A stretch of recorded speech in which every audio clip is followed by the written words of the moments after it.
Do you think Arabs living in a Jewish supremacist state are happy there? When I went to Jerusalem, you could feel the tension in the air when I walked through the Muslim quarters. It felt weird to me. Ms. Owens, in Gaza, 1.1 million of those people are children. More children have been killed in Gaza than in every other war zone in the world combined. Bismillah ar-Rahman. I am a Riva and I was taught how to pray Salah. That means every single time I pray, the person who taught me gets the reward. 5 times a day, from Fajr to Isha. If you want to support someone like me in learning Salah, then sponsor 10 people for just £100. Remember the Prophet, peace be upon him, said, charity does not decrease wealth. Click the button and donate now.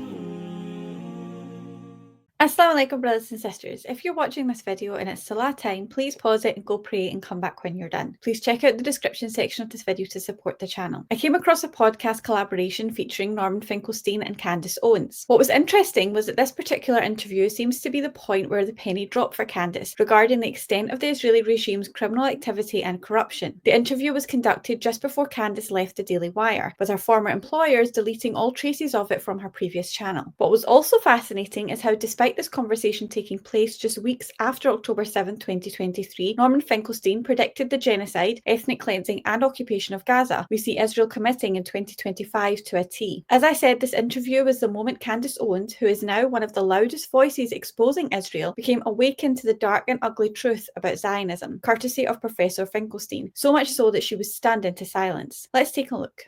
I've spent the greater part of my adult life, you can say beginning 1982, so it's more than 4 decades, researching, studying the Israel-Palestine conflict.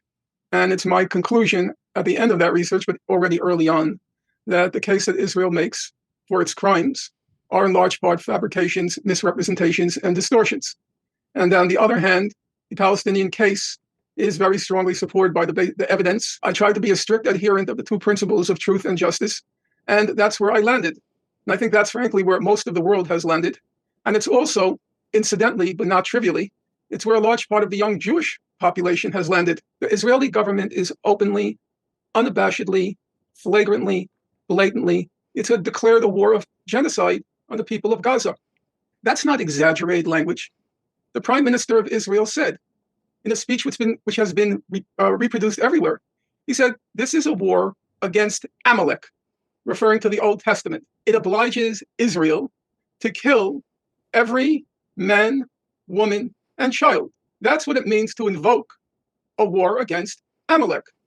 Can there be any doubt in the minds of any objective observer when Israel declares a policy of prohibiting any food, water, fuel, or electricity from entering Gaza? If that's their declared policy, Ms. Owens, I'm not sure if you are aware that 1/2 of the population of Gaza, its total population is 2.3 million. About 1.15 million are children. Now, some people will say, I'm playing on people's emotions. But I do not believe that you as a mother would say it's manipulative, it's demagogic for me to say it is not a complicated question when a country has a declared policy of denying a population food, water, fuel, electricity. Every hospital in Gaza now has been disabled. Do you really have doubts, questions, reservations, qualms about whether that is right? Literally, every few years, Israel has a policy of what it calls mowing the lawn in Gaza. How do you react? You as a human being, as a woman, as a mother, to the usage of that phrase, mowing the lawn of a people, when 1.1 million of those people are children. They make up these stories that we have to turn off the incubators in the hospitals because there's a Hamas command and control center in the basement, and that justifies in the minds of the public opinion then it's okay to deny fuel to the incubators. Imagine you, Candace. Your child is born prematurely and is put in an incubator where the fuel is cut off and your child that you've been carrying for 9 months suffocates to death. Was there a Hamas command and control center in Gaza? Answer, no. Was Hamas's leadership in the basement of Al-Shifa Hospital? Answer, no. Were there hostages beneath Al-Shifa Hospital? Answer, no. You just get the lies and more lies and more lies and more lies. And attendant upon those nonstop lies are the cessation, the termination of life of thousands of Palestinian children. More children have been killed in Gaza than in every other war zone in the world combined.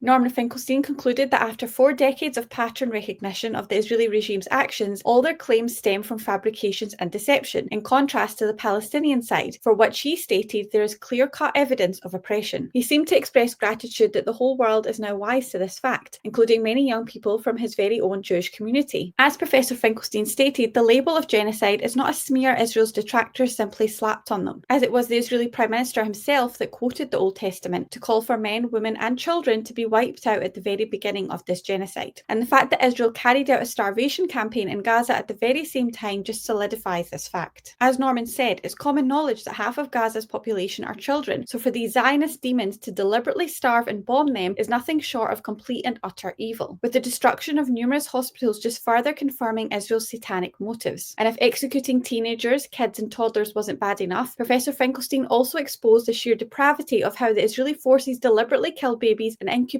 as well. Candace, as a mother herself, like any normal person, was once again just stunned into silence. Furthermore, Norman Finkelstein claimed that these types of war crimes are not only limited to have happened after October 7th, 2023, but instead have been taking place consistently over the decades, every few years as a sick and twisted population control tactic in Gaza. As Norman correctly stated, every single piece of Israeli propaganda has turned out to be nothing but outright lies. And the fact that the Zionist regime is responsible for killing more children during this genocide in Gaza than in every other war zone in the world combined is just unbelievably despicable. Let's watch the next clip. In the immediate aftermath, we've had people that are being called anti-Semitic, even for questioning, the IDF's response and how long it took them to respond to what was going on. And those people being castigated as anti-Semitic to me doesn't seem fair. The Palestinian children, they're like, well, Hamas, and I'm like, that it seems so inhumane to me that you are saying this is a human shield, not recognizing that someone is holding your child crying. And I do not understand why people need to button the issue of saying when you see a dead Palestinian child, oh, but it was a human shield. That's not my reaction. I had a very emotional reaction to seeing a dead Palestinian Christian child pull from the rubble, and she looked like my daughter, and I cried. You talked about mowing the lawn. You said an Israeli government policy. I would just like you to explain where that comes from. Israel controls the exit and the entry to Gaza. Israel controls the airspace. Israel controls the waterways. Israel controls everything, what goes in. There was a period when Israel denied chocolate, as in bonbons. It's very serious, couldn't go into Gaza. Wouldn't allow baby chicks to go into Gaza. It wouldn't allow potato chips to go into Gaza. There was a period when Israel had an explicit policy of giving Gazans, it was calculated, a starvation plus diet, a diet that just hovered above starvation. It controls everything in Gaza. There are people with severe medical conditions who want to go to better hospitals in, say, Jordan. They cannot leave. They cannot leave. Half the population suffers what international humanitarian organizations call, quote, severe food insecurity, which is to say half the population of Gaza never felt what it was like to have a full stomach. David Cameron, the former Conservative Prime Minister of the UK, he described Gaza as an open-air prison. One of Israel's senior security officials, Giora Eiland, in 2004, before the blockade, he described Gaza as, quote, a huge concentration camp. Now, I want to bring it up to the present. Number one, it's not just a concentration camp. It's a killing field. Because every few years, as I've already said, Israel goes in and mows the lawn in Gaza. You know those young folks who crashed the gates of Gaza on October 7th? Those young men have been born into that concentration camp. We're not allowed to mention anything before October 7th. We are not allowed to say that those young men were born in a concentration camp. By definition and description, of a senior person in Israel's security establishment. We have to start with October 7th and wipe out, to use the current lingo, to cancel and erase their existence before October 7th. I spent 40 years, my whole adult life, just poring over those human rights reports about what's been done to those people. But if you didn't do what I do, you really wouldn't know. That's why everybody thinks, yeah, we should start with October 7th. That's when the story begins. But you know what? That's not when the story begins. That's where the story climaxed. After being born into a concentration camp and living in that inferno for 20 years, they finally resolved to revenge the curse that had been inflicted on their lives. With Gaza, nobody knows the world's most best concealed secret, the biggest concentration camp ever to exist. But everybody wants us to believe the whole story begins on October 7th. Even at the time of this interview, Candace Owens claimed that she was being accused of being anti-Semitic. And over the last couple of years, the Israeli government has gone all out in trying to smear, harass and harm Candace, to the point her livelihood and her life have been in danger. As she said, only deranged psychopaths seeing children dying and instead of feeling sorrow or empathy, make excuses for them being murdered by labelling them as human shields. Like Candace, I've shed many tears for the children in Gaza and continue to do so, as there seems to be no end in sight to them being killed and maimed on a daily basis for the past 2 years. Norman Finkelstein exposed how Israel controls who can exit and enter into Gaza, as well as the airspace, the waterways and the food supply. Not even letting Palestinians leave to go to neighbouring Arab countries for urgent medical treatment. I was shocked to hear Professor Finkelstein speak about how Israel deliberately deprived people in Gaza of things like chocolate, potato chips and even pets. This is straight up psychological torture designed to break morale. And not only that, snacks and furry animals appeal more to children. So this again is proof that Israel is sadistically targeting kids on purpose. Norman also spoke about the starvation plus diet the Israeli regime enforced upon the people in Gaza, barely keeping them on the brink of survival. Which makes me wonder why the international uproar regarding starvation has only come to the forefront over the last few months. It's probably due to Israel hiding their previous starvation campaigns and no longer being able to do so once the IDF started shooting Palestinians at aid collection sites for the world to see. Norman Finkelstein also quoted prominent British and Israeli political figures who have described Gaza as an open-air prison and the world's largest concentration camp. But what use are these admissions when nothing is done to stop it? It just seems like a way for these people to absolve themselves of their part in this horrific oppression by paying lip service once they're no longer in power. As Professor Finkelstein said, all of these facts have to be taken into account before October 7th is ever mentioned, because without context, October 7th is just a lame Israeli government propaganda tactic, due to it being the continuation of the circumstances rather than the starting point. Let's roll the next clip. What would be the upside, if you were the Israeli government, to committing a genocide against the Palestinian people? I'm just playing devil's advocate here. Why would you think this is something that you're going to get away with everybody watching? Israel has made not one, not two, not 10, not 20, in its various leadership capacities, genocidal statements, which are genocidal in content and in intent and in result. They're against the ceasefire. They're against the humanitarian cause. At the risk of boring the audience, if you deny food, water, electricity, and fuel, it's a genocide. That to me is a no-brainer. And the reasonable question is, why? Because Gaza for them, for Israel, has always been a problem. They refuse to just languish and die in a concentration camp. They refuse. And so periodically, you know the famous expression, wherever there's oppression, there's resistance. After October 7th, it was an opportunity to solve the Gaza question. During the first week, they were hoping to expel all the Palestinians to Egypt in ethnic cleansing, just clean out Gaza. That was the goal. It didn't work because the head of state of Egypt says, no, Gaza is your problem, not ours. You're not going to put all these people in the Sinai desert and it's going to become our problem. They were trying to tempt the Egyptian government. If you take in the Gazans, then we'll get your loans forgiven. It didn't work. Egypt said, thanks, but no thanks. That option no longer available. How do you solve the Gaza question? You destroy Gaza. You make it uninhabitable. 70% of those people already lost their home. They lost it in 1948 when they were expelled from Israel. They and their descendants. They live in refugee camps. They never had a home. And now for the second time, half the population has nothing to go back to. Do you know what it means to go back to your neighborhood and your neighborhood is flattened? You can't even figure out, where did I live? There's nothing there. There are entire neighborhoods, towns in northern Gaza. They have been annihilated. They've been vaporized. No, that's literally true. They've been vaporized. There's nothing to go back to. You turn it into a howling wilderness. And you kill off as many people as you can get away with, given international public opinion, which always acts as a constraint. And you have to acknowledge that Israel has been quite successful. Up until October 7th, the Israeli intention was to just keep these people confined in the concentration camp and leave them there to languish and die. But after October 7th, it's clear that now they believe that they have a pretext and an opportunity because of the leeway given them by the European and American international community to solve the question altogether. What do you make of their arguments? If the terrorists just turned over the hostages, they would have everything back. Number one, that's not Israel's declared policy. Its declared policy is to wipe out or expel the population of Gaza. Israel has repeatedly said, we do not accept the distinction between the civilian population and Hamas. They have repeatedly said, we are going to flatten everything in Gaza and turn it into a tent city. You can find numerous statements. So it's not true that the goal now is to return the hostages. But for argument's sake, let's agree that is the goal. I'm all for freeing the hostages. However, all the hostages, the 240 Israelis being held hostage and the 2.3 million people of Gaza who have been held hostage for 20 years. By international law, that blockade of Gaza is a crime against humanity.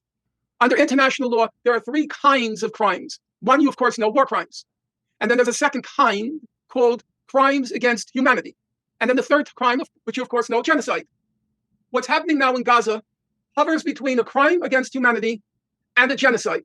Candace asked the correct questions here. As we all know, the Israeli regime has consistently used hostages as an excuse to bomb Gaza non-stop for 2 years. Like Norman said, the Israeli government doesn't care about the hostages because recklessly bombing and deliberately starving civilians not only endangers Palestinians but also directly harms Israeli hostages. Professor Finkelstein was also correct to call out the hypocrisy of the Israeli government, using hostages as an excuse whilst at the same time refusing to set free the millions of Palestinians they themselves hold hostage. And let's not forget about the thousands of Palestinian hostages, including minors, currently being held without charge in Israeli dungeons. As Norman stated, Israel has openly made their genocidal intentions clear through various sinister public statements that accompany their numerous immoral killing sprees. Like he said, Israel's refusal to accept a ceasefire deal is yet another admission of guilt of intentional war crimes. Professor Finkelstein claimed that the Zionist regime's goal has always been the complete occupation of Gaza, and October 7th gave them the perfect excuse to speed up the process, especially when we consider how evidence since then shows that Netanyahu was heavily involved in letting October 7th take place, so that he could fool the world into justifying his genocidal actions. I was unaware that Israel's initial plan was to ethnically cleanse Gaza by displacing the population through sending them to Egypt, as Professor Finkelstein revealed, and when this failed, Plan B was to bomb Gaza into rubble. Norman correctly stated that the displacement of Palestinians has been taking place since the formation of Israel in 1948, but what we have seen over the last couple of years is an unfathomable and unprecedented level of malevolence. And credit to Norman Finkelstein for calling out the complicity of the US and Europe in aiding Israel in this horrific exploitation of Palestinians, as well as for exposing how Israel sees no distinction between civilians and combatants, which is evident through the harrowing death toll numbers in Gaza. Let's watch the last clip.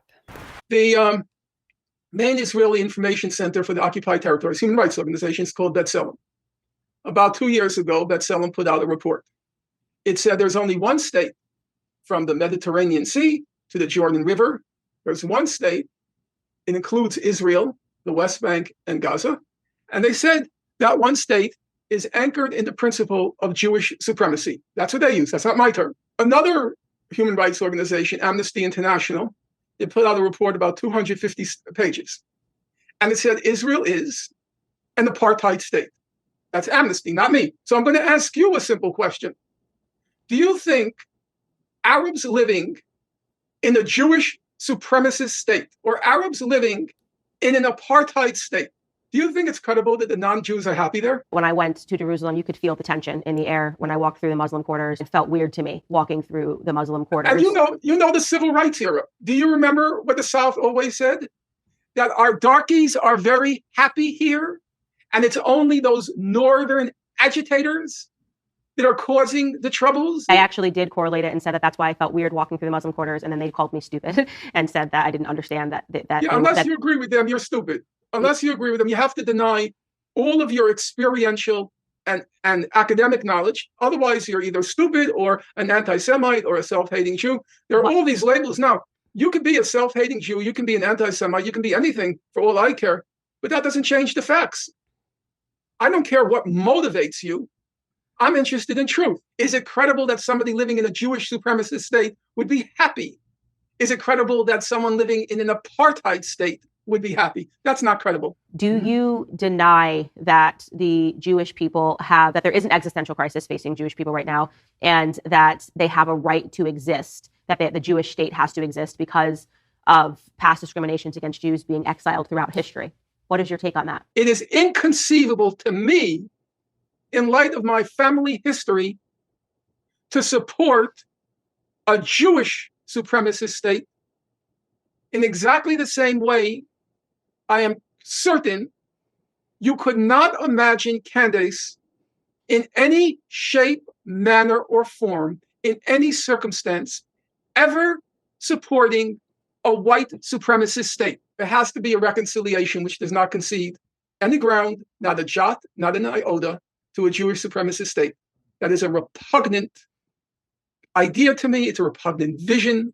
Norman Finkelstein quoted reputable Israeli and international organisations that have irrefutably stated that Israel is a Jewish supremacist, separatist, apartheid state. Norman was spot on when he said any nation built upon such a discriminatory and dangerous ideology cannot be supported by anyone that has even a shred of moral decency. He also debunked Israel's false claim that Arabs and non-Jews within Israel are treated equally, implying that the citizens that say they are content living there are doing so out of fear of repercussions they may face from their ruthless and oppressive government if they state otherwise. Candace Owens further confirmed this when she said that she saw this play out firsthand whilst visiting the Muslim quarters in Israel, and when she vocalised her concerns, she was insulted and instantly shut down by her Israeli guides. I'll add that many foreign visitors have reported witnessing a similar level of oppression of Christians in Israel also. Professor Finkelstein went as far as comparing the prejudiced non-Jews experience from Israelis as being similar to what African Americans went through during the era of slavery in the US. From this, Israeli culture and society sounds dark, toxic, heavy, and very far from the open democracy they pretend to be to the rest of the world. And as Norman said, no matter the labels the Zionist machine uses to shame and silence us, from anti-Semites to self-hating Jews, we cannot let them deter us from exposing the truth about their tyranny. Thank you for watching. Make sure to join my free Telegram group via the link in the description. And remember to like, subscribe and become a channel member for access to exclusive content. Until next time, inshallah. Assalamu alaikum wa rahmatullahi wa barakatuh. Allahu Akbar, Allahu Akbar, Allahu Akbar, Allah.